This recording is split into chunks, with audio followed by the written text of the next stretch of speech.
प्रणाम कर छी सब गोटे के। मधुश्रावणी आवाला छै, एकटा गौड़ी गीत सुनै छी, सुनै जाओ।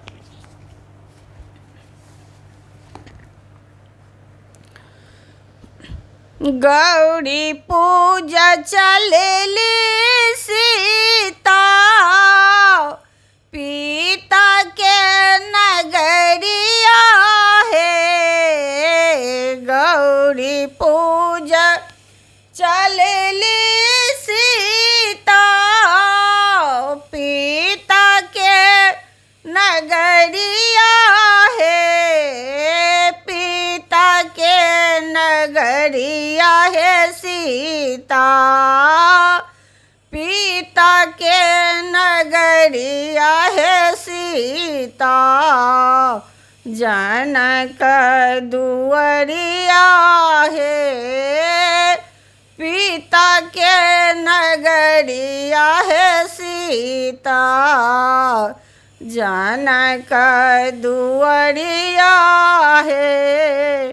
गौरी पूजा चलेली सीता, पिता के नगरिया है। गौरी पूजा चलेली सीता, हाथ काए लेलन फूल डाली, सिंदूर के पुड़िया है। हाथ काए लेलन फूल डाली, सिंदूर के पुड़िया है।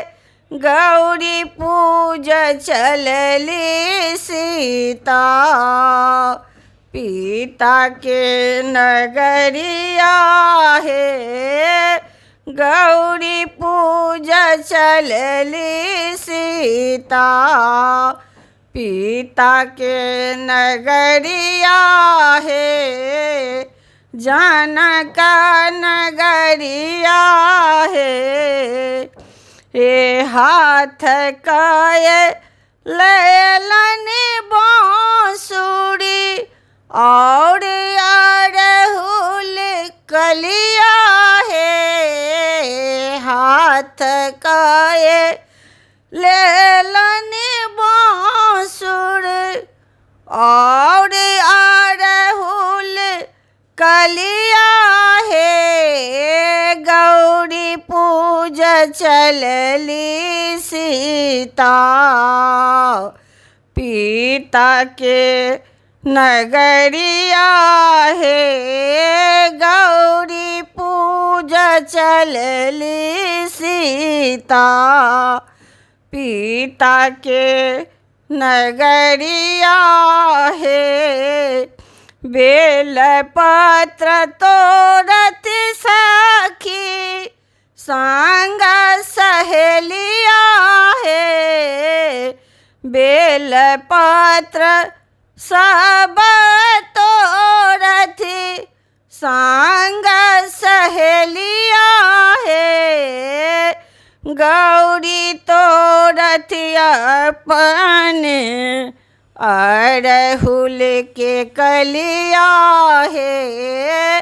गौरी तोड़ती अपने अड़हुल के कलिया है। गौरी पूजा चलेली सीता, जनक अंगन माहे।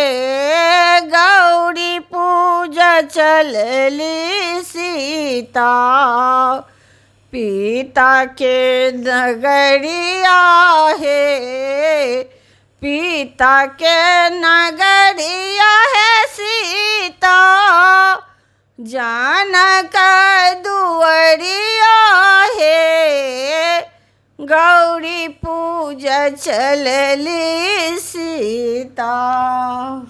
धन्यवाद।